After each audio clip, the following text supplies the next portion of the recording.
Hello dear learners, welcome to our mathematics channel.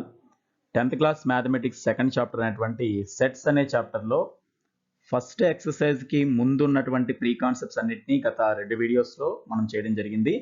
So ఈ వీడియోలో exercise 2.1 ఆ first exercise యొక్క పార్ట్ 1 అంటే ప్రాబ్లమ్స్ 1 to 4 ఉన్న వాటిని తెలుగు వివరణతో ఎక్స్ప్లెయిన్ చేయడం జరుగుతుంది. So this video contains the following. So ఈ వీడియోలో మనం నేర్చుకుపోయే అంశాల గురించి మొదట ఒకసారి మెన్షన్ చేస్తున్నాను. ప్రాబ్లమ్స్ చేసే ముందు సెట్స్ ఫండమెంటల్ కాన్సెప్ట్స్ రివిజన్, ఇవి ప్రాబ్లమ్స్కి అవసరం ఏవైతే కాన్సెప్ట్స్ ఉంటాయో ఒకసారి సెట్ గురించి గుర్తు చేయడం. నెక్స్ట్ ఎక్సర్సైజ్లో ఉన్నటువంటి 2.1లో స్టార్ట్ చేసి మనం 1, 2, 3, 4 ప్రాబ్లమ్స్ ఇందులో పూర్తి చేస్తాం. అంటే ప్రతి దాంట్లోనూ రోమన్ నెంబర్స్ ఉన్నాయి, మనం చూడొచ్చు. అలాగే దీని ముందు ప్రీవియస్ వీడియోస్ ఎవరైనా ఫాలో అవ్వని వాళ్ళు ఉన్నట్లయితే please see the description for previous videos links. ఈ వీడియో కింద డిస్క్రిప్షన్లో ఈ చాప్టర్కి సంబంధించిన ప్రీవియస్ వీడియోస్ లింక్స్ అన్నీ ఉంటాయి, వాటిని తప్పకుండా ఫాలో అవ్వండి. సో ముందుగా సెట్స్ గురించి మనం నేర్చుకున్నాం కాబట్టి సెట్ డెఫినేషన్ ఒకసారి గుర్తు చేస్తున్నాం. A set is a well defined collection of distinct objects. So set అని పిలవాలంటే అందులో ఉన్నటువంటి ఆబ్జెక్ట్స్, సెట్లో రాసేటువంటివి ఏవైనా సరే విభిన్నంగా ఉండాలి. డిస్టింక్టివ్ ఆబ్జెక్ట్స్ మీన్స్ అవి థింగ్స్ కానీ, మెన్ కానీ, లెటర్స్ కానీ ఏవైనా అవ్వచ్చు. వెల్ డిఫైన్డ్ కలెక్షన్ అయి ఉండాలి. Well defined collection means if you can determine whether the given object belongs to a collection or not, it is set to be well defined. Well defined అని మనం చెప్పాలంటే ఆ సెట్లో ఇచ్చిన ఏ ఆబ్జెక్ట్ అయినా చెందుతుందో లేదో మనం ఖచ్చితంగా చెప్పగలిగి ఉండాలి. Whether it is belongs to a collection or not, ఇది జస్టిఫై చేస్తే సెట్ అవుతుంది. నెక్స్ట్ చెందడం చెందకపోవడానికి సంబంధించిన సింబల్స్. ఒక సెట్లకు చెందుతుందా లేదా చెప్పడానికి సంబంధించిన సింబల్స్ కూడా మనం ఆల్రెడీ యూజ్ చేస్తాం. ఆ సింబల్స్ ఏంటనేది కూడా ఒకసారి గుర్తు చేసుకుందాం. సో ఇక్కడ మళ్ళీ రాసాం, an object belonging to a set is known as an element of the set. Set లో ఏదైతే చెందుతుందో ఆ ప్రతి ఆబ్జెక్ట్ ని మనం ఎలిమెంట్ అని పిలుస్తాం. ఇవన్నీ కూడా మనం ప్రీవియస్ వీడియోస్ లో చెప్పుకున్నాం. సింబల్స్ ఈ రెండు కూడా మనకి ముఖ్యం, ఈ ప్రాబ్లమ్స్ లో కూడా వస్తాయి. We use the symbol belongs to. ఈ సింబల్ ని దేనికి వాడతారు? For belongs to. Belongs to అని చెప్పడానికి, అంటే చెందుతుంది అని చెప్పడానికి ఈ సింబల్ వాడతాం. And we use the symbol does not belong to. ఒక సెట్ లో ఒక ఎలిమెంట్ లేదు లేదా చెందదు అని చెప్పడానికి డస్ నాట్ బిలాంగ్ టు వాడతాం. సో ఇప్పుడు మనం ఎక్సర్సైజ్ 2.1 ని స్టార్ట్ చేద్దాం. సో ఎక్సర్సైజ్ 2.1 దీనిలో ఉన్నటువంటి ఫస్ట్ ప్రాబ్లం ఉన్న రోమన్ నెంబర్స్ ని 1 to 5 మనం ఇలా వరుసగా ఇవ్వడం జరిగింది. ఫస్ట్ ప్రాబ్లం క్వశ్చన్ ముందుగా చూడండి. Which of the following are sets? Justify your answer. So question చూడండి, ఇక్కడ మనం చెప్పాల్సింది కేవలం వాడు ఇచ్చినటువంటి ఒక కలెక్షన్ ఏదైతే ఉందో అది సెట్టా కాదా అనే చెప్పాలి. Which of the following are sets, set అవుతుందో లేదో చెప్పడం. జస్టిఫై యువర్ ఆన్సర్, జస్ట్ అవుతుంది కాదు అని రాయడమే కాకుండా మనం ఏం చేయాలి, దానికి ఉన్న రీజన్ కూడా బ్రీఫ్ గా. సో ఫస్ట్ రోమన్ నెంబర్ లో చూద్దాం. The collection of all the months of a year beginning with the letter J. So చూడండి, ఇక్కడ ఇచ్చింది సెట్ అవుతుందో కాదో మనం చెప్పాలంటే మనకు ఒకటే రూల్, ఇంతకుముందు చెప్పిన వెల్ డిఫైన్డ్ సెట్ మీన్స్ ఏ అబ్జెక్ట్స్ ఇచ్చినా అవి దానికి చెందుతాయో లేదో మనం చెప్పగలం. ఇక్కడ అబ్జెక్ట్స్ వేటి గురించి మాట్లాడుతున్నాం మనం? All the months of a year. So మనకి ఇయర్ లో మంత్స్ తెలుసు, 12 మంత్స్ ఉంటాయని. ఆ 12 మంత్స్ లో ఈ సెట్ లో ఉన్నవేవో లేనివేవో మనం చెప్పగలిగి ఒక కలెక్షన్ రాయగలిగితే అది సెట్ అవుతుంది. ఇక్కడ క్వశ్చన్ ఏమనుంది? The collection of all the months of a year 12 రాయాలా అంటే ఇక్కడ ఒక కండిషన్ ఉంది, beginning with the letter J. So దీనికి రాసేటప్పుడు మనకి జేతో స్టార్ట్ అయ్యేటువంటి లెటర్సే రాయాలి. సో జనవరి, ఫిబ్రవరి, మార్చ్ టు డిసెంబర్ వరకు ఉన్న వాటిలో జేతో బిగిన్ అయ్యేటువంటి మంత్స్ నేమ్స్ మనం రాయగలిగితే అది సెట్ అని మనం ఒప్పుకోవచ్చు. సో వీటికి ఆన్సర్ రాసేటప్పుడు మనం కొంచెం దాని క్రైటీరియా అంటే ఏమి తీసుకుంటున్నాము జస్టిఫికేషన్ కూడా రాయాలి కాబట్టి ఇక్కడ రాస్తున్నాను చూడండి. సో ఇక్కడ నేను దాని ఆన్సర్ రాస్తున్నాను. We can write the elements. మనం ఈ సెట్లో ఉన్న ఎలిమెంట్స్ రాయొచ్చండి. ఎందువల్ల రాయగలము అంటే మనకు తెలుసు ఆ కండిషన్, మనకున్న 12 మంత్స్ మనకు తెలుసు, ఆ 12 మంత్స్ లో జేతో స్టార్ట్ అయ్యాయి మనకు తెలుసు కాబట్టి డైరెక్ట్ గా ఆ సెట్ లో ఎలిమెంట్స్ రాసి చూపిస్తున్నాను చూడండి. ఫస్ట్ మంత్ అయినటువంటి జాన్యువరియే మనకి జేతో స్టార్ట్ అవుతుంది. So January is the first element. Next ఫిబ్రవరి, మార్చ్, ఏప్రిల్, మే అనేవి స్టార్ట్ అవ్వవు. మళ్ళీ జూన్ వస్తుంది చూడండి, జూన్ అనే స్పెల్లింగ్ కూడా జేతో స్టార్ట్ అవుతుంది. So second June. జూన్ తర్వాత వచ్చేటువంటి జూలై కూడా జేతో స్టార్ట్ అవుతుంది. So third element is July. Next August, September, October, November and December close అయిపోయింది. సో ఓవరాల్ మనకి 3 ఎలిమెంట్స్ ఈ సెట్ లో ఉన్నాయి అని తెలుస్తుంది చూడండి. జనవరి, జూన్ అండ్ జూలై. సో వాటిని ఒక సెట్ గా రాసాము అంటే పర్టికులర్ మంత్స్ లో ఏ 3 దీనికి చెందుతాయో మిగిలిన దీనికి చెందాయో మనం చెప్పగలిగాం కాబట్టి ఈ కలెక్షన్ అనేది ఏమని చెప్పొచ్చు, well defined set. So we can write the elements January, June, July. ఎలా రాసాం ఎలిమెంట్స్ ని, అక్కడ ప్రాబ్లం లో ఇచ్చినటువంటి కండిషన్ బట్టి. సో ఇక్కడ రాస్తున్నాం బై యూజింగ్, అంటే ఈ ఎలిమెంట్సే రాయడానికి మనకు కారణం ఏంటి, బై యూజింగ్ ద కండిషన్. మనకి ప్రాబ్లంలో ఒక కండిషన్ ఇచ్చాడు, అన్ని మంత్స్ రాయమని ఇవ్వలేదు, కేవలం జే అనే లెటర్ తో రాయమనేవి ఇచ్చాడు కాబట్టి by using the condition given. So మనకి ఇచ్చినటువంటి కండిషన్ ఉపయోగించి మనం రాసాం కాబట్టి so it is a set because it is well defined అనమాట. సో మనం రాసిన కండిషన్ ఇలా ప్రతిదాన్ని just set or not set అని రాయకుండా జస్టిఫై యువర్ ఆన్సర్ అన్నాడు కూడా కాబట్టి ఈ జస్టిఫికేషన్ అందరూ ఒకేలా చేయాలని లేదు, రకరకాలుగా రాయొచ్చు. మనం వీలైనంత బ్రీఫ్గా రాస్తున్నాం. We can write the elements January, June, July. ఎలా రాసాం ఎలిమెంట్స్ ని, by using the condition given. What is the condition, the month of the year beginning with the letter J. ఏ మంత్ అయినా జే అనే లెటర్ తో begin అయితేనే ఈ set కి చెందాలి. మరి ఆ సెట్ కి చెందిన 3 మనం ఐడెంటిఫై చేయగలిగాం, చందని ఇతర 9 మంత్స్ కూడా మనం చెప్పగలుగుతాం కాబట్టి ఇది వెల్ డిఫైన్డ్ సెట్ అనొచ్చు. ఇట్ ఈస్ అ సెట్ అని రాసామంటేనే ఇంకా అది వెల్ డిఫైన్డ్ అని ఒప్పుకున్నట్టు. ఓకే, నెక్స్ట్ చూద్దాం. Second, the collection of 10 most talented writers of India. మనకు సెట్ అవునో కాదో చెప్పేటప్పుడు ఇలాంటి ఈ రెండింటికి ఉన్న వేరియేషన్ మీకు బెస్ట్ ఎగ్జాంపుల్ గా పనిచేస్తుంది. చూడండి, ఇక్కడ మనం మంత్స్ 12 ఉంటాయని తెలుసు, ఆ 12లో ఈ 3 ఎందుకు రాసాము అంటే జేతో స్టార్ట్ అవ్వాలనేటువంటి కండిషన్ ఉంది. మరి ఇక్కడ చూడండి, రైటర్స్ ఆఫ్ ఇండియా, ఇండియాలో అనేక మంది రైటర్స్ ఉంటారు, రచయితలు, అనేక భాషల్లో అనేక మంది రైటర్స్ ఉంటారు. వాళ్ళలో ఎవరి పేర్లు రాయమని ఇచ్చాడు ఇక్కడ, the collection of 10 most talented. అంటే మనకు ఉన్నటువంటి వందలాది వేలాది మంది రచయితలు ఎంతమంది ఉండొచ్చు, వారిలో ఎవరైతే 10 మోస్ట్ టాలెంటెడ్ ఉంటారో రాయమన్నాడు. మరి ఇక్కడే మనం ఆలోచించండి, వెల్ డిఫైన్డ్ అనే పదానికి వేరియేషన్ తెలిసేది ఇక్కడే. మోస్ట్ టాలెంటెడ్ ఎవరు అనేది మనం డిసైడ్ చేయగలమా అంటే మన దృష్టిలో మోస్ట్ టాలెంటెడ్ అయిన వాడు ఇంకొకరి దృష్టిలో కాకపోవచ్చు. బట్ ఇక్కడ ఎవరి దృష్టిలో అయినా జేతో స్టార్ట్ అయ్యే లెటర్స్ అంటే ఇవే రాయాలి, కారణం అక్కడ ఒక రూల్ ఇవ్వబడింది. బట్ ఇక్కడ రూల్ ఇవ్వబడిందా చూడండి, మోస్ట్ టాలెంటెడ్ రాయమన్నారు తప్ప మోస్ట్ టాలెంటెడ్ ఎలా డిసైడ్ చేయాలి అనేది ఏమన్నా ఒక పర్టికులర్ రూల్ ఉందా అంటే లేదు. సో ఇటువంటి వాటిని ఇవి వ్యాగ్యూ అంటమాట, అన్క్లియర్ గా ఉన్నట్టు. అంటే ఇది ఒక్కొక్క పర్సన్ యొక్క పర్సెప్షన్ బట్టి మారిపోతూ ఉంటుంది కాబట్టి ఇటువంటి వాటిని ఎప్పుడు కూడా మ్యాథమెటికల్ గా మనం సెట్ గా భావించకూడదు. సో ఇక్కడ మనం ఏమని రాయాలి దాని justification, there is no rule అనమాట. ఇక్కడ ఏ రూల్ ఇవ్వలేదు, there is no rule for deciding 10 most talented writers of India. ఇండియాలో ఉన్న 10 మోస్ట్ టాలెంటెడ్ రైటర్స్ ఎలా డిసైడ్ చేయాలో ఒక రూల్ ఏమి ఇవ్వలేదు. ఇన్ కేస్ వాడు ఏదైనా ఒక ఆథరైజ్డ్ ఒక రికార్డెడ్ రూపంలో ఎక్కువ రచనలు చేసిన వాళ్ళనో లేదంటే ఎక్కువ ఏదో పబ్లిషింగ్ అయిన బుక్స్ పరంగానో ఇస్తే దానికి రూల్ ఉంటుంది. కానీ ఇక్కడ ఏమనుంది, 10 మోస్ట్ టాలెంటెడ్ అని ఉంది. సో టాలెంట్ అనే పదాలు అంటే అడ్జెక్టివ్స్ కి ఎప్పుడు కూడా మనం సెట్ లో మ్యాథమెటికల్ గా ఒప్పుకోం. కాబట్టి ఇక్కడ ఏం రాస్తున్నాను చూడండి, దెర్ ఈస్ అంటే ఇక్కడ మనకి ఏ రూల్ ఇవ్వలేదు అనమాట, నో రూల్ అనమాట, లేదా దెర్ ఈజ్ నో క్రైటీరియా అని కూడా అనొచ్చు. There is no criteria. Criteria means మనం నిర్ధారించేటువంటి రుజువు అనమాట. There is no criteria for deciding అంటే మనం నిర్ణయించడానికి ఏ క్రైటీరియా కూడా మన దగ్గర లేదు, అది ప్రాబ్లంలో ఇవ్వలేదు. There is no criteria for deciding most talented writer. ఎవరైనా సరే, అది 10 అవ్వచ్చు, ఎంతమంది అవ్వచ్చు, most talented writers of India. అంటే ఇండియాలో ఎవరు మోస్ట్ టాలెంటెడ్ రైటర్స్ అనేది డిసైడ్ చేయడానికి ఏ విధమైన క్రైటీరియా కూడా మన వద్ద లేదు, లేదా రూల్ అనొచ్చు. There is no rule. మరి ఇక్కడ పైన చూడండి, ఇక్కడ ఒక రూల్ ఉంది, మంత్స్ లో ఇవే ఎందుకు రాసామని చెప్పడానికి ఒక రూల్ మనకి ఇచ్చాడు, రూల్ ఫాలో అయ్యి రాసాం, జేతో బిగిన్ అయ్యి రాయండి అని ఒక గైడెన్స్ ఉంది అక్కడ.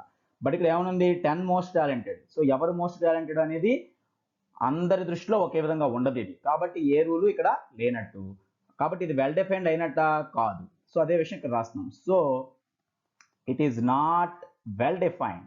ఇదే వెల్ డిఫైన్డ్ అంటే అనమాట. వెల్ డిఫైన్డ్ అనేది కాదు ఇక్కడ. ఎందుకని వెల్ డిఫైన్డ్ కాదు అంటే మనం ఇప్పుడు డిసైడ్ చేయలేం. మనకి కనుక ఒక రైటర్ నేమ్ ఇస్తే whether he is most talented are not అని డిసైడ్ మనం చేయలేం.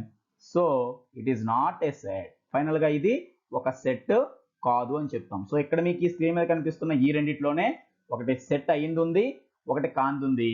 సో ఇదే ఒక మెయిన్ ఎగ్జాంపుల్. ఇంకా సెట్ అంటే ఏంటో ఇంకేమైనా క్లారిటీ రాని వాళ్ళు ఒకసారి ఇక్కడ ఉన్న రెండింటిని చూసే తెలుసుకోండి. ఇది ఎందుకు సెట్ అని ఒప్పుకున్నాం, ఇది ఎందుకు కాదు అంటే ఇక్కడ ఒక రూల్ ఉంది, ఎలిమెంట్స్ చెప్పగలం. ఇక్కడ ఏ రూల్ ఇవ్వలేదు, ఆ రూల్ ఇవ్వనప్పుడు 10 మోస్ట్ టాలెంటెడ్ అన్నప్పుడు ఒక్కొక్క దృష్టిలో ఒకేలా ఉంటుంది కాబట్టి మనం చెప్పలేం. ఇందులో మొత్తం 5 ఇవ్వడం జరిగింది ఆల్రెడీ, 1 and 2 రోమన్ నెంబర్స్ ఇక్కడ మనం చేసాం. సో ఇదే క్వశ్చన్ లో రిమైనింగ్ ఇప్పుడు చూద్దాం. సో దాంట్లో రోమన్ నెంబర్ 3 అని a team of 11 best cricket batsmen of the world. So ఇది కూడా దీని ముందు లాంటిదే చూడండి. క్రికెట్లో బ్యాట్స్మెన్ వరల్డ్లో చాలా మంది ఉంటారు. వాళ్ళల్లో ఏం చేయమంటున్నారు? Team of 11 best cricket batsmen. మనకు కూడా డ్రీమ్ 11 అని అలా చేస్తూ ఉంటారు. అంటే అది ఒక్కొక్కరి దృష్టిలో ఒకేలా ఉంటుంది అనమాట. 11 బెస్ట్ ఎవరు అంటే ఒకరి దృష్టిలో ఒక బ్యాట్స్మెన్ గొప్పవచ్చు, ఇంకొక దృష్టిలో మరొక బ్యాట్స్మెన్ గొప్పవచ్చు. కొంతమంది వారికి ఉన్న రికార్డ్స్ని బట్టి కొందరు ఎక్కువ సెంచరీస్ చేసిన వాళ్ళు బెస్ట్ అనొచ్చు, కొంతమంది వాళ్ళకు ఉన్నటువంటి యావరేజ్ని బట్టి బెస్ట్ అనుకోవచ్చు, వాళ్ళ టెక్నిక్ని బట్టి బెస్ట్ అనుకోవచ్చు. కాబట్టి దీనికి ఒక క్రైటీరియా కూడా లేదు. సో ఇక్కడ మనం మళ్ళీ ఏం రాస్తాం?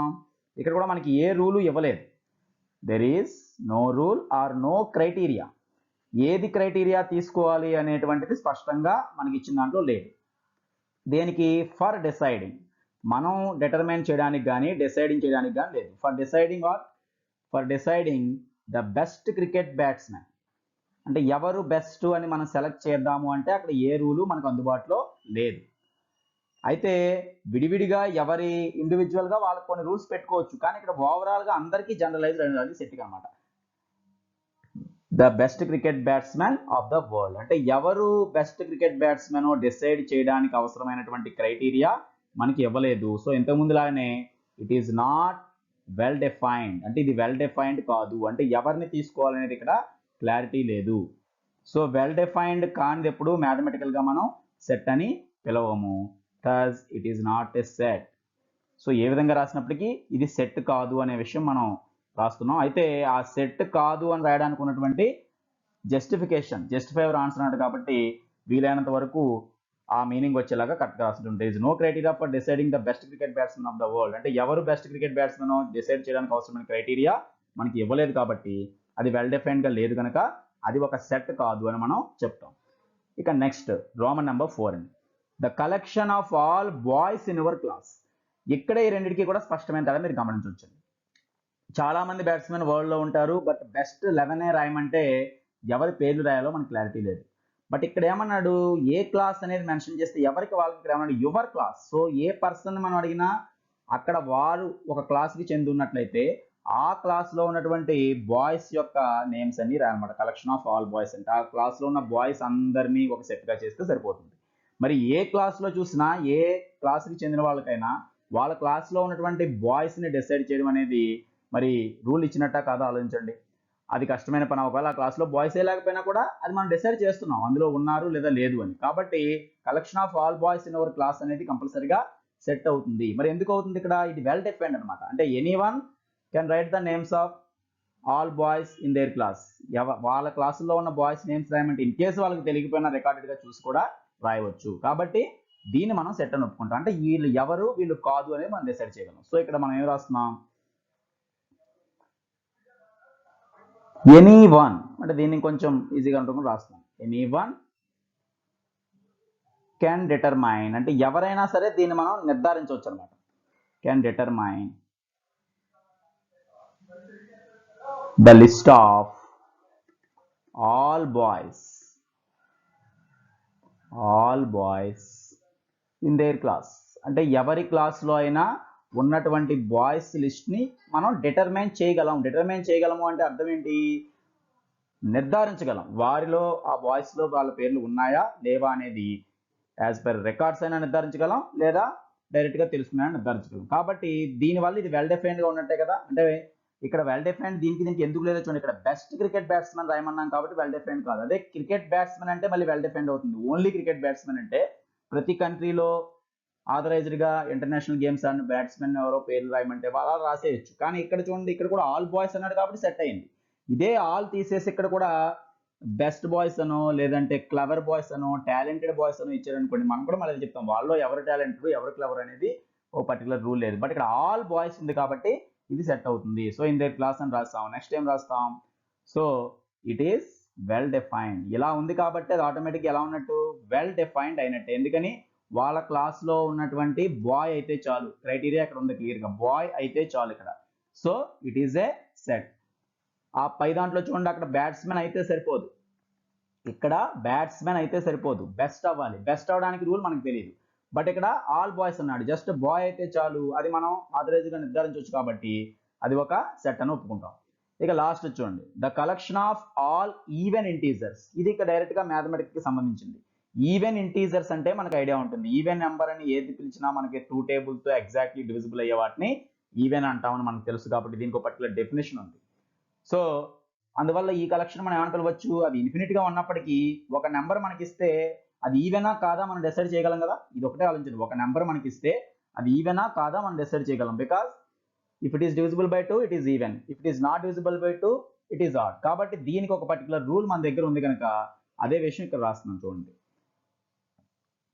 సో వీ కెన్ డిటర్మైన్ అంటే మనం నిర్ధారించవచ్చు లేదా డిసైడ్ చేయొచ్చు. వీ కెన్ డిటర్మైన్ వెదర్ అంటే ఏదైనా మనకి ఇచ్చినప్పుడు వెదర్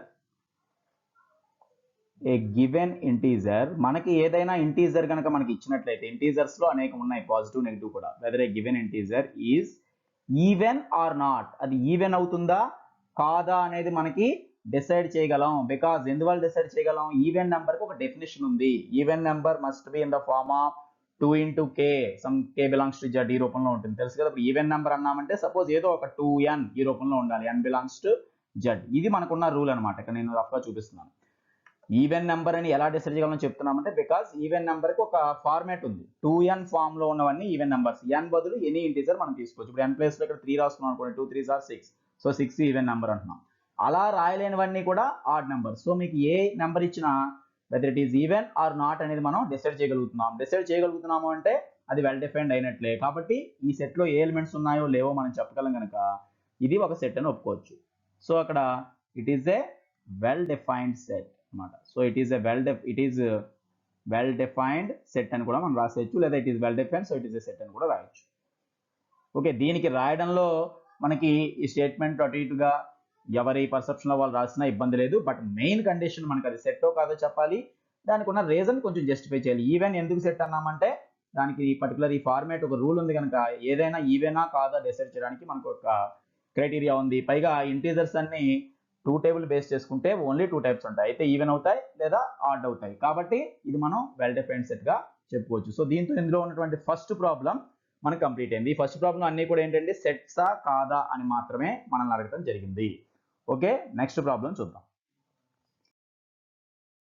సో ఎక్సర్సైజ్ లో ఉన్నటువంటి second problem, it is very easy problem. ఈ ప్రాబ్లంలో అడిగిన క్రైటీరియా ఏంటంటే కేవలం మీకు సింబల్ యూజింగ్, అంటే ఇక్కడే కనిపిస్తున్నాయి చూడండి, belongs to, does not belong to. ఇప్పుడే ఈ ప్రాబ్లమ్స్ కి ముందు ఇంతకు ముందు ఫస్ట్ లో మనం చెప్పుకున్నాం బిలాంగ్స్ టు అంటే ఏంటి, డస్ నాట్ బిలాంగ్ టు అంటే ఏంటండి. సో ఇక్కడ ఒక 3 సెట్స్ ఇవ్వడం జరిగింది చూడండి. If A is equal to set of 0 2 4 6, ఈ 4 ఎలిమెంట్స్ ఏ అనే సెట్ లో ఉన్నాయి. B is equal to set of 3 5 7 and C is equal to set of P Q R. అంటే ఇలా ఒక సెట్ లో కొన్ని నంబర్స్ లేదా కొన్ని లెటర్స్ రాసి ఇవ్వడం జరిగింది. Then fill the appropriate symbol belongs to or does not belong to in the blanks. ఇక్కడ కొన్ని బ్లాంక్స్ ఇచ్చారన్నమాట, ఇవి ఒక బిట్స్ టైప్. ఈ సెకండ్ క్వశ్చన్ ని చూసి మనం ఈ 6 బ్లాంక్స్ ని పూర్తి చేయాలి. అంటే ఎలా పూర్తి చేయాలి, కేవలం ఈ 2 సింబల్స్ తో. చూడండి, అప్రోప్రియేట్ సింబల్, వీటిలో తగిన సింబల్ ఏది, రెండిట్లో తగిన గుర్తు, రెండే 2 ఆప్షన్స్ అన్నమాట. వీటికి బిలాంగ్స్ టు రాయాలా, డస్ నాట్ బిలాంగ్ టు రాయాలా. సో మనకు తెలిసిందే బిలాంగ్స్ టు, వీటికి వచ్చినప్పుడు చెప్పుకున్నాం బిలాంగ్స్ టు అని దీన్ని పిలుస్తాం. బిలాంగ్స్ టు అంటే చెందుతుంది అని చెప్పడం. దీన్ని ఏమంటాం, డస్ నాట్ బిలాంగ్ టు అంటే కంప్లీట్ దీనికి ఆపోజిట్ టు, చెందదు లేదా దానిలో లేదు అని చెప్పడం. So belongs to, does not belong to. ఇప్పుడు మనం ఏదైనా ఎలిమెంట్ తీసుకున్నప్పుడు ఈ బిలాంగ్స్ టు ముందు ఎప్పుడు ఏముండాలి, ఎలిమెంట్ ఉండాలి, రైట్ సైడ్ సెట్ ఉండాలి. ఇక్కడ కూడా ఈ బ్లాంక్స్ అన్ని చూడండి, లెఫ్ట్ సైడ్ అన్ని ఎలిమెంట్స్ రాసి ఇవ్వబడ్డాయి, 0 3 4 8 ఇవన్నీ లోపల ఉన్న ఏదో ఒక ఎలిమెంట్స్. రైట్ సైడ్ అన్ని సెట్ నేమ్స్ ఇవ్వబడ్డాయి చూడండి, ఏబిసి ఇటువంటివి. సో ఇక్కడ ఒక్కొక్కటే చూసుకున్నప్పుడు సపోజ్ 0 ఇచ్చి బ్లాంక్ ఇచ్చి ఏ ఇచ్చారు అంటే whether 0 belongs to A or does not belong to A అని మనం చెప్పాలి.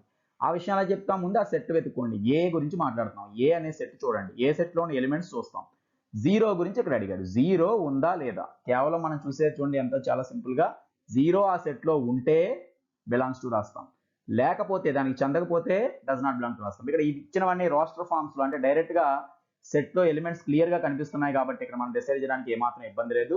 సో చాలా ఫాస్ట్ గా దీన్ని మనం చేయొచ్చు. ఒక్కసారి 1 2 చూసేసరికి మిగిలిన ఆటోమేటిక్ గా మనం ఈజీగా చెప్పగలుగుతాం. చూడండి, ఫస్ట్ ఆఫ్ ఆల్ చూసాం 0 ఏలో ఉంది కదా, ఉంది, చెందుతుంది అని చెప్పాలి. సో ఏం రాయాలి, బిలాంగ్స్ టు. అంటే ఫస్ట్ బ్లాంక్ లో మనం కంప్లీట్ చేయాల్సింది ఏంటి, belongs to. Next second 3 C అని ఉంది, 3 అనే ఎలిమెంట్ సి అనే సెట్ కి చెందుతుందా లేదా. సో సి అనే సెట్ గురించి మాట్లాడుతున్నారు కాబట్టి మనం ఏబిఎల్ని కాదు పట్టించుకోవాల్సింది, సి అనే సెట్లోకి వెళ్ళాలి. సి సెట్ ఇది. సి సెట్లో ఉన్న ఎలిమెంట్స్లో 3 ఉందా చూడండి. చూడండి 3 ఇక్కడ ఉంది తప్ప ఎందులో ఉంది? 3బిలో ఉంది.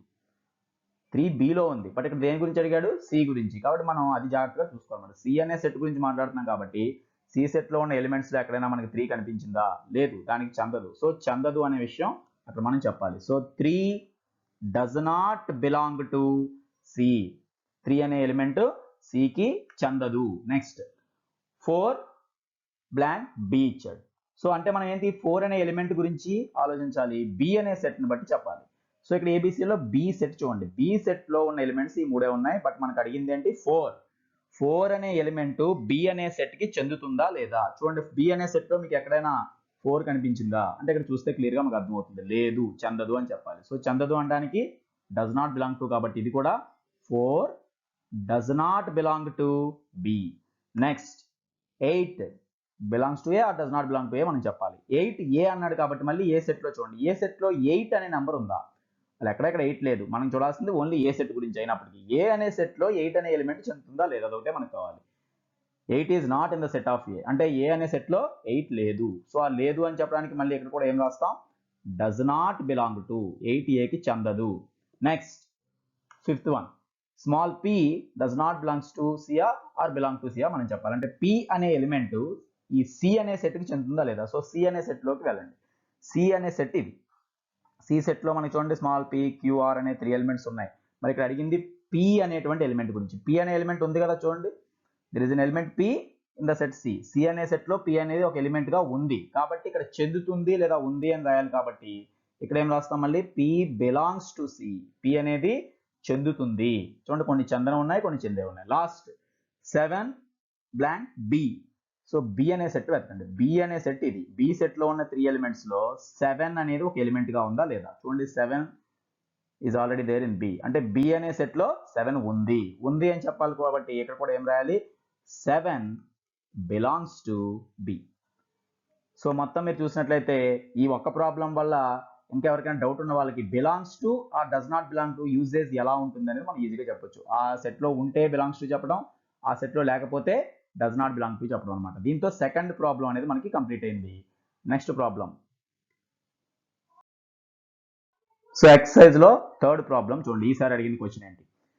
Express the following statements using symbols. ఇవన్నీ కూడా చాలా చిన్న చిన్న ప్రాబ్లమ్స్ అనమాట. మనకంటే ఏది కూడా పెద్ద ప్రాబ్లంగా చేసేది కాదు, బ్లాంక్స్ ఇవ్వడం లేదా సింగిల్ లైన్ ఆన్సర్స్ అనమాట. ఇక్కడ ఏమంటున్నాడు? ఒక స్టేట్మెంట్ ఇస్తాడు, ఫాలోయింగ్ స్టేట్మెంట్, ఏదో ఒక మాటని ఒక విషయం చెప్పుంటుంది, దాన్ని మనం ఎలా ఎక్స్ప్రెస్ చేయాలంటున్నాడు? Using symbols. అంటే ఈ సెంటెన్స్ రూపంలో ఇంత లెందీగా చెప్పిన దాన్ని షార్ట్ కట్ లో సింబల్ వాడి చెప్పాలి. మరి ఈ సింబల్ ఏది వాడి చెప్పాలి? ఇప్పుడే మనం చూసాం. ఈ సింబల్స్ కూడా మనం అబ్జర్వ్ చేస్తే ఇక్కడ కనిపిస్తుంది, డస్ నాట్ బిలాంగ్ టు అని, బిలాంగ్స్ టు అని, డస్ నాట్ బిలాంగ్స్ టు అని, లేదా ఎలిమెంట్ అని ఇలా చెప్పుకోవడానికి. సో వీటన్నిటికీ కూడా మళ్ళీ కామన్ గా మనం అర్థం చేసుకోవాల్సింది ఏంటి? ఈ రెండు సింబల్సే మనం వాడేది, belongs to, does not belong to. ఈ రెండింటిని వాడే మనం చెప్పాల్సి ఉంటుంది అనమాట. సో ఒక్కొక్కటి చూద్దాం. First, the element X does not belong to A. అంటే ఇలా లెందీగా చెప్పిన సెంటెన్స్ ఇక్కడ మనం ఏం వెతుక్కోవట్లేదు, అక్కడ ప్రాబ్లంలోనే ఆ కండిషన్ వాళ్ళు ఇచ్చేసాడు స్టేట్మెంట్. ఎలిమెంట్ ఎక్స్ అంటే ఎక్స్ అనేది ఒక ఎలిమెంట్, అది ఏ అనే సెట్ కి చెందదు, does not belong to. So does not belongs to కి సింబల్ వాడతారని తెలిస్తే దానికి లెఫ్ట్ సైడ్ ఏం రాయాలి? ఎలిమెంట్ ఎక్స్ రాయాలి. రైట్ సైడ్ ఏం రాయాలి? ఏ రాయాలి. ఎక్స్ ఏలో లేదు అనే విషయాన్ని ఎలా చెప్తాం అనేది మాత్రం ఉంటుంది. కాబట్టి సో దీని ఆన్సర్ మనం ఈజీగా ఎలా రాయొచ్చండి? ఎక్స్ ఎలిమెంట్ ఎక్స్ అన్నాడు కాబట్టి మనం ఇక్కడ ఎలిమెంట్ అని రాయనవసరం లేదు, ఎక్స్ అంటే సరిపోతుంది. డస్ నాట్ బిలాంగ్ టు కాబట్టి does not belong to symbol mention చేయండి. దేనికి does not belong to? Set A. So ఇక్కడ సెట్ ఏ రాస్తాం. చూసారు కదా, అంటే ఇలా లెంతీగా ఉన్న సెంటెన్స్ మనకి సింబల్స్ యొక్క ఉపయోగం మ్యాథమెటిక్స్ లో అదే. ఒక లెంత్ తో చెప్పే సెంటెన్స్ ని షార్ట్ ఫామ్ లో చెప్పడానికి ఎక్కువ సింబల్స్ ఉపయోగపడతాయి. కాబట్టి ఇక్కడ X does not belong to set A అని చెప్పడానికి జస్ట్ ఇలా రాస్తే చాలు అనమాట. ఇక సెకండ్ చూడండి, small D. D is an element of the set B. ఇక్కడ కూడా కొంచెం జాగ్రత్తగా పరిశీలిస్తే ఫస్ట్ ది రెండో దాంట్లో మీరు చూస్తే ఫస్ట్ దాంట్లో మీకు క్లియర్ గా డస్ నాట్ బిలాంగ్ టు కనిపించింది కాబట్టి సింబల్ వాడేసాం అనుకోవచ్చు. మరి ఇక్కడ బిలాంగ్ అనే మాటే కనిపించట్లేదు అని ఎవరికైనా డౌట్ వచ్చినా ఒకసారి దాని మీనింగ్ చూడండి. D is an element. So what is an element? Element అంటేనే an object belong to a set is called an element. Element అని పిలుస్తున్నాము అంటేనే, ఎప్పుడు కూడా ఒక ఎలిమెంట్ అని చెప్తున్నాము అంటేనే అది ఆ సెట్ కి చెందుతుంది అని అర్థం. అంటే ఇక్కడ బిలాంగ్స్ టు అనేది వర్తిస్తుంది అని అర్థం. ఇక్కడ ఏది చెందుతుంది? డి అనేది ఒక ఎలిమెంట్ అంటున్నాడు దేనిలో? సెట్ బిలో. కాబట్టి ఇప్పుడు దీన్ని ఎలా రాయాలి? ఫస్ట్ స్టార్ట్ చేయడం డి అని స్టార్ట్ చేయాలి. D is a element. Element అంటేనే చెందుతుంది అని అర్థం. బిలాంగ్స్ టు దేనికి చెందుతుంది? Set B. సో బి అనేది ఇక్కడ క్యాపిటల్ లెటర్. సో ఇక్కడ మనం క్యాపిటల్ స్మాల్ కూడా అక్కడ ఏది ఇస్తే అదే యాజ్ ఇట్ ఈస్ గా మెన్షన్ చేయాలి. వాటిలో డిఫరెన్స్ రానివ్వకూడదు. ఇక్కడ సెట్ బి అన్నాడని మీరు పొరపాటున స్మాల్ బి రాసిన వాడు ఇచ్చిన కండిషన్కి మనం రాసింది తప్పు అవుతుంది అనమాట. ఇక next 1 belongs to the set of natural numbers N. ఇది జనరల్ గా మనకు తెలిసిన విషయం. న్యాచురల్ నెంబర్స్ ని ఎన్ తో సూచిస్తామని మనకు తెలుసు. ఎన్ అనేది ఆ సెట్ నేము. 1 అనేది న్యాచురల్ నెంబర్స్ లో ఉంటుంది. అసలు ద ఇనిషియల్ నెంబరే 1 అని మనకు తెలుసు natural numbers. 1 belongs to the set of natural numbers N. So N అనే సెట్ లో 1 ఉంది అని చెప్పాలి. సో స్టార్ట్ దేంతో చేయాలి? మనం చెప్పే ఎలిమెంట్ పేరు ఇక్కడ 1 కాబట్టి 1 డైరెక్ట్ గా నెంబర్ వేసేస్తాం. బిలాంగ్స్ టు అంటే డైరెక్ట్ గా బిలాంగ్స్ టు సింబల్ రాసేస్తాం. దేనికి బిలాంగ్స్ టు? ఈ న్యాచురల్ నెంబర్స్ ఎన్. ఆ సెట్ నేమ్ ఎన్ రాస్తే చాలు కాబట్టి ఓన్లీ క్యాపిటల్ అని మెన్షన్ చేస్తే సరిపోతుంది. చూడండి ఇప్పుడు ఇక్కడ 1 బిలాంగ్స్ టు ఎన్. సింపుల్ గా న్యాచురల్ నెంబర్స్ లో 1 ఉంది అని మనం చెప్తున్నాం అన్నమాట. ఇక final 8 does not belong to the set of prime numbers P. Natural numbers ని ఎంతో సూచించినట్టుగానే ప్రైమ్ నెంబర్స్ అన్ని కలిపిన సెట్ పేరు ఇక్కడ పి అని సూచించాడు. సో వాడు ఏ పేరు ఇస్తే మనం అదే పేరు తీసుకోవాలి. పి మీన్స్ ఇక్కడ సెట్ ఆఫ్ ప్రైమ్ నెంబర్స్ అనమాట. ప్రైమ్ నెంబర్స్ లో మనకు తెలుసు 8 ఉంటుందా? ఉండదు. ప్రైమ్ నెంబర్స్ అయితే ఇక్కడ ఇది ట్రూ ఆర్ ఫాల్స్ మనకు అనవసరం. ఇచ్చిన దాన్ని మనం మెన్షన్ చేయాలి. అయినప్పటికీ ఇది ట్రూ స్టేట్మెంట్. చూడండి 8 అనేది ప్రైమ్ నెంబర్ కాదు అనే విషయాన్ని చెప్పడం. బట్ ఇక ప్రైమ్ నెంబర్స్ ని పి అనే సెట్ తో చూపించాం కాబట్టి సో ఇక్కడ కూడా ఏం రాయాలి? ముందు ఎలిమెంట్ రాయాలి. ఆ ఎలిమెంట్ ఏంటనేది 8 డస్ నాట్ బిలాంగ్ టు, ఎలాగో చందదు అని చెప్పాలి కాబట్టి 8 does not belong to the set name ఏంటి? ప్రైమ్ నెంబర్స్ పి అన్నాడు కాబట్టి ఓన్లీ క్యాపిటల్ పి అనేది మాత్రమే ఆ సెట్ యొక్క నేమ్ అవుతుంది. సో చూడండి 8 does not belong to P. ఇప్పుడు ఈ 4ని గమనిస్తే లెందీగా ఒక సెంటెన్స్ రూపంలో చెప్పి ఉన్న దాన్ని మనం జస్ట్ షార్ట్ ఫామ్ లో సింబల్ తో ఎలా రాయొచ్చు అనేది తెలుస్తుంది. So belongs to does not belong to లో ప్రాధాన్యం మనకు అర్థమవుతుంది. ఈవెన్ ఇది రేషనల్ నెంబర్స్ వాటి డెఫినేషన్ లో కూడా చూడండి వీటిని మనం బిలాంగ్స్ టు ని విరివిగా వాడతాం అనమాట. సో ఇక్కడతో ప్రాబ్లం నెంబర్ 3 కంప్లీట్ అయింది. ఇంక ఈ ఎక్సైజ్ లో ఈ వీడియోలో చేసే ఫైనల్ ప్రాబ్లం 4th ప్రాబ్లం చూద్దాం. Problem number 4. State whether the following statements are true or false. So ఇవి ట్రూ ఆర్ ఫాల్స్ మనం చెప్పాలి ఇచ్చిన స్టేట్మెంట్ ని. Justify your answer. సో దాంతో పాటు మనం చిన్న రీజన్ కూడా రాస్తే సరిపోతుంది. సో ఇవి కూడా మీరు అబ్జర్వ్ చేస్తే ఎక్కువగా బిలాంగ్స్ టులు వీటికి సంబంధించే ఉన్నాయన్నమాట. ఇవన్నీ కూడా బిలాంగ్స్ టు ని బేస్ చేసుకునే ఇవి కూడా ఉన్నాయి. మనం ఒక్కొక్కటి చూసి అది ట్రూ ఆర్ ఫాల్స్ అనేది మెన్షన్ చేద్దాం. సో ఫస్ట్ చూసినట్లయితే చూడండి 5 does not belong to set of prime numbers. ఇక్కడ మనకి ట్రూ ఆర్ ఫాల్స్ చెప్పాలి. వాడు ఇచ్చిన దాన్ని జస్ట్ రాసి వదిలేయటం కాదు. ట్రూ ఆర్ ఫాల్స్ ఇది కరెక్టా తప్ప మనమే చెప్పాలి. Does not belongs to means చందదు అని. సో 5 అనేది వేటికి చందదని ఉంది? ప్రైమ్ నంబర్స్ కి చందదు అని ఉంది. అంటే అది కరెక్టా కాదా మీరు ఆలోచించండి. ప్రైమ్ నంబరా కాదా 5? ఇదన్నమాట సింపుల్ గా మనం డిసైడ్ చేయాల్సింది. మనకు తెలుసు ప్రైమ్ నంబర్స్ లిస్ట్ ఈవెన్ మళ్ళీ ఫస్ట్ చాప్టర్ నుంచి మనం మెన్షన్ చేస్తానే ఉన్నాం. 2, 3, 5, 7 ఇవన్నీ కూడా ఓన్లీ 2 ఫ్యాక్టర్స్ ఉన్నవన్నీ ప్రైమ్ నెంబర్సే. 5 అనేది ఒక ప్రైమ్ నెంబరే. కానీ ఇక్కడ ఏమనుంది? చందదు అని ఉంది. 5 అనేది యాక్చువల్ గా ప్రైమ్ నెంబర్ అవుతుంది. బట్ ఇక్కడ కాదు అని ఉంది. కాదు అని ఉంది కాబట్టి ఇక్కడ ఏం రాయాలి? ముందు మనం ట్రూ ఆర్ ఫాల్స్ చెప్పాలి కాబట్టి ఇది మనకి రాంగ్ స్టేట్మెంట్ అనమాట. ప్రైమ్ నెంబర్ అవుతుందని ఇవ్వాల్సిన దాన్ని కాదని ఇచ్చాడు. ఇక దానికి జస్టిఫికేషన్ కూడా మనం పక్కన రాసుకోవచ్చు. సో ముందుగా మనం ఏం రాద్దాం? ముందు ఈ స్టేట్మెంట్ ఫాల్స్ లేదా ఇట్ ఈస్ ఫాల్స్ అందాం. సో ఇక్కడ ఇట్ ఈస్ ఫాల్స్. ముందు ఈ స్టేట్మెంట్ అనేది మనం ఫాల్స్ అని చెప్తున్నాం. ఇక ఎందుకు ఫాల్స్ అనే రీజన్ నేను పక్కన ఇలా మెన్షన్ చేస్తున్నాను సిన్స్ అని పెట్టి. ఎందుకంటే మనకి ప్రాబ్లంలో కూడా జస్ట్ జస్టిఫై యువర్ ఆన్సర్ అన్నాడు కాబట్టి జస్ట్ ట్రూ ఆర్ ఫాల్స్ రాసి వదిలేకుండా ఆ రీజన్ కూడా ఒకసారి చిన్నగా మెన్షన్ చేద్దాం. అంటే ఏమీ లేదు. ఎందుకు ఫాల్స్ అంటున్నాం అంటే మనకి ఏదైనా దానికి ఆపోజిట్ స్టేట్మెంట్ ట్రూ అని తెలిసినప్పుడు ఫాల్స్ అంటాం. 5 ప్రైమ్ నెంబర్స్ కి చందదు అని ఇక్కడ ఉంది. But actually 5 is a prime number. 5 is a prime number. అది మనకి తెలిసినటువంటి జనరల్ ఫ్యాక్ట్ అనమాట. ప్రైమ్ నెంబర్ అయిన దాన్ని కాదని ఇచ్చాడు కాబట్టి మనం ఫాల్స్ అని రాస్తాం. కాబట్టి ఆ రీజన్ కూడా ఏం రాస్తే సరిపోతుంది? Since 5 is a prime or prime number. Prime number అవుతుంది. ప్రైమ్ నెంబర్ అయినప్పుడు ఆ సెట్ కి చెందాలి. బట్ ఇక్కడ సెట్ కి చెందదు అని ఇచ్చాడు కాబట్టి అది రాంగ్ అని చెప్తున్నాం అనమాట. సో అక్కడికి అది అయిపోయింది. నెక్స్ట్ సెకండ్ చూడండి. ఇక్కడ కూడా జస్ట్ బిలాంగ్స్ టు బేస్ చేసుకుని చూడండి. ఎస్ ఈక్వల్ టు ఒక సెట్ ఇచ్చాడు. ఎస్ ఈక్వల్ టు ఆ సెట్ లో ఎలిమెంట్స్ సెట్ ఆఫ్ 5, 6, 7. ఎస్ అనే సెట్ లో 5, 6, 7 అనే ఎలిమెంట్స్ ఉన్నాయని మనకు అర్థమైంది. Implies 8 belongs to S. అంటే ఈ సెట్ ఏని చూసిన తర్వాత దాని పర్యవసానంగా మనం ఈ స్టేట్మెంట్ చెప్పొచ్చు అని అక్కడ ఇచ్చాడు. అది కరెక్టా తప్ప మనం చెప్పాలి చూడండి. సో అనేది ఏంటి, చివరికి ఈ సెట్ ని బేస్ చేసుకుని ఏం చెప్పమంటున్నాడు, 8 అనే నంబరు ఎస్ లో ఉంది, బిలాంగ్స్ టు అని ఇచ్చాడు. మరి ఉందా చూడండి ఒకసారి, ఇక్కడ 8 అసలు ఎస్ లో ఉందా, లేదు. లేని దాన్ని బిలాంగ్స్ టు ఇచ్చాడు. ఇంతకుముందు చూడండి ఉన్నదాన్ని డస్ నాట్ బిలాంగ్ టు ఇచ్చాడు, ఈసారి లేని దాన్ని ఉందని ఇచ్చాడు. సో అందుకే మనకి ట్రూ ఆర్ ఫాల్స్ మనం మెన్షన్ చేయాలి. కాబట్టి ఇది కూడా ఏమవుతుంది, ఫాల్సే అని మనం క్లియర్ గా చెప్పొచ్చు అనమాట. సో ఇక్కడ కూడా ఏం రాద్దాం, it is also false. So it is false, ఇది కూడా ఫాల్స్ స్టేట్మెంటే, అంటే రాంగ్ స్టేట్మెంట్. సో దీనికి ఎందువల్ల రీజన్ అంటే మనకు ఆల్రెడీ తెలుసు, దీనికి క్లియర్ గా రాసేది కూడా క్లియర్ గానే ఉంది.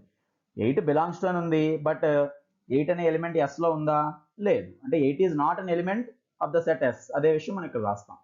So 8 is not an element, ఇక్కడ ఒక ఎలిమెంట్ అయితే కాదు, అది ఎందులో ఉండాలి, సెట్ లో. So 8 is not an element of the set. ఆ సెట్ యొక్క నేమ్ కూడా ఏమివ్వబడింది, ఎస్ అని ఇవ్వబడింది, కాబట్టి జస్ట్ ఎస్ అని మెన్షన్ చేయండి. So 8 is not an element of the set S. S అనే సెట్ లో 8 ఒక ఎలిమెంట్ గా లేదు, ఆ విషయం మనం ఇక్కడ ఇచ్చిన ప్రాబ్లం బట్టి చూసాం, దాన్ని బట్టి రాసాం. ఇటువంటివి ఏంటి, మనకి జనరల్ గా తెలిసినటువంటి మ్యాథమెటికల్ ఫ్యాక్ట్స్ నుంచి ప్రైమ్ నంబర్స్ ఏమిటో మనకు తెలుసు కాబట్టి ప్రైమ్ నంబర్ గా 5 ఉంటుంది, అది కాదన్నాడు కాబట్టి ఫాల్స్ రాసాం. కొన్ని అలా కాకుండా ఇక్కడ ఇచ్చిన దాన్ని చూసి చెప్పే విధంగా ఇందులో ఉంటాయి అనమాట. ఇక నెక్స్ట్ ఇది కూడా మన జనరల్ నాలెడ్జ్ని బట్టి చెప్పేయచ్చు. చూడండి, అంటే నెంబర్ సెట్స్ మీద కనీసం ఐడియా ఉంటే ఈ రెండు కూడా మనం చెప్పొచ్చు. -5 does not belong to W, where W means is the set of whole numbers. మనం జనరల్ గా చెప్పేది హోల్ నంబర్స్ ని W తో సూచిస్తాం. యాక్చువల్ గా మీకు తెలుసు W సెట్ గురించి రాయమంటే మనం ఎప్పుడో number sets first chapter introduction కూడా చెప్పుకున్నాం. W means set of 0, 1, 2, 3 and so on.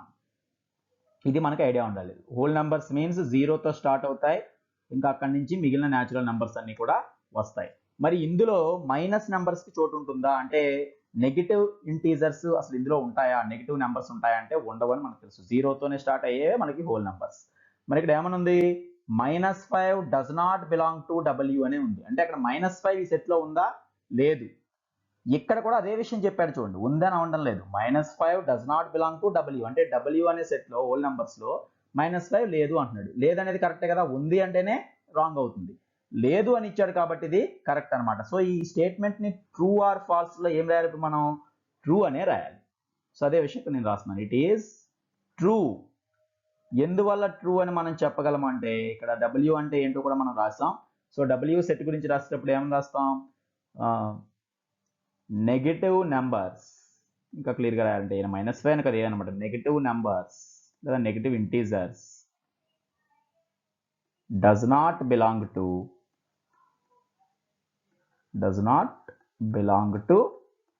W. So ఇక్కడ నంబర్స్ అన్నాం కాబట్టి ఇంకా డస్ అనే కంటే డు నాట్ అనడం correct. Negative numbers do not belong to W, అంటే ఎప్పుడు కూడా ఏ నెంబర్ మైనస్ లో ఇచ్చినా అది ఎప్పుడు కూడా W అనే సెట్ కి చెందదు. ఎందువల్ల, whole numbers means they are starting with only 0 and natural numbers. Natural numbers and 0 combined గా కలిపి మాత్రమే హోల్ నెంబర్స్ అంటాం కాబట్టి మైనస్ నెంబరు, ఫ్రాక్షన్స్ ఇటువంటివి ఏవి ఇచ్చినా W లో ఉండవు. అదే విషయం ఇక్కడ రాస్తాం. అలా ఉండవని చెప్పాడు కాబట్టి అది ట్రూ అనమాట. ఇక ఫైనల్ చూద్దాం, ఇది కూడా ఇలాంటిదే, నెంబర్ సెట్స్ బేస్ చేసుకుని జెడ్ అంటున్నాం. సో జెడ్ అన్నప్పుడు చూడండి, ఇక్కడ కూడా జెడ్ అనే సెట్ ఇంటీజర్స్ ని సూచిస్తామని మనకు తెలుసు.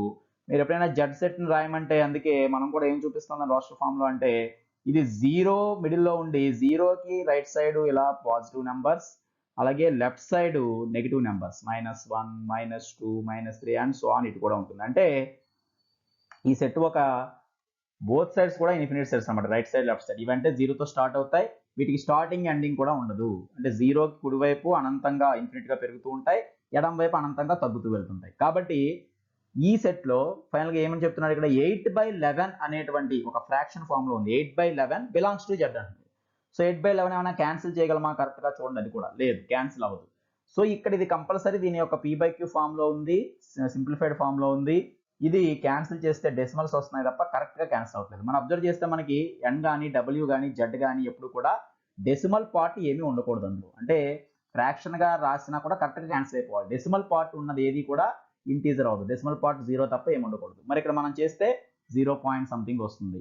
ముందు ఇది ఫ్రాక్షన్ ఫామ్ లో ఉంది. 8/11 అనేది క్యాన్సిల్ అవ్వని ఫ్రాక్షన్ ఫామ్ ఏది ఉన్నప్పటికీ అది ఇంటీజర్ అవుతుందా అంటే అవ్వదు. మరి ఇక్కడ ఏమైనా ఉందని చెప్పాడు, 8/11 బిలాంగ్స్ టు జెడ్ అని ఉంది.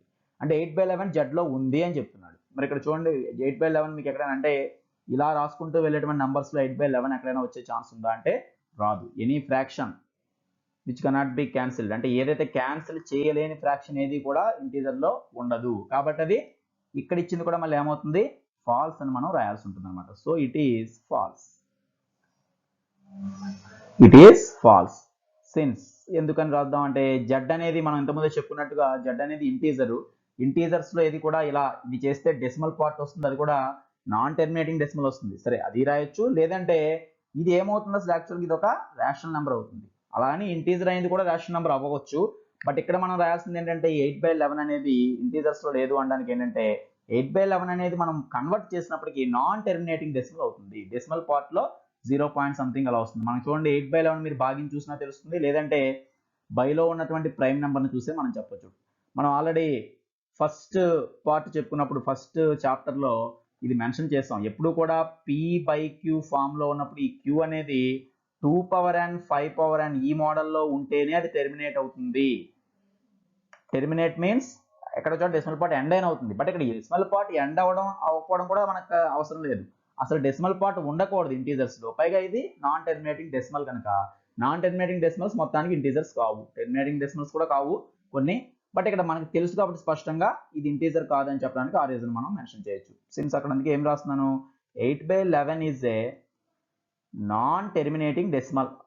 సో ఇది కూడా దీనికి జస్టిఫికేషన్ అనుకోవచ్చు అనమాట. ఎందుకంటే అసలు డెసిమల్ పార్ట్ ఉన్నదే ఇంటీజర్ కానప్పుడు అది నాన్ టెర్మినేటింగ్ డెసిమల్ అని మనకి ఎలాగో తెలుస్తుంది, కాబట్టి దీన్ని కూడా ఇంటీజర్ కాదు అని చెప్పడానికి ఒక క్రైటీరియా అనమాట. సో ఇక్కడ ఇది రేషనల్ నెంబర్ అని మాత్రం మనం చెప్తాం. రేషనల్ నెంబర్లో నాన్ టెర్మినేటింగ్ కేటగిరీ చెందుతుందని మాత్రం మనం చెప్పాలి. సో ఇదే ఇక్కడ క్యూ ఇచ్చుంటే కరెక్ట్ అయ్యేది అనమాట. 8/11 అనేది క్యూ ఇస్తే కరెక్ట్ అయ్యేది.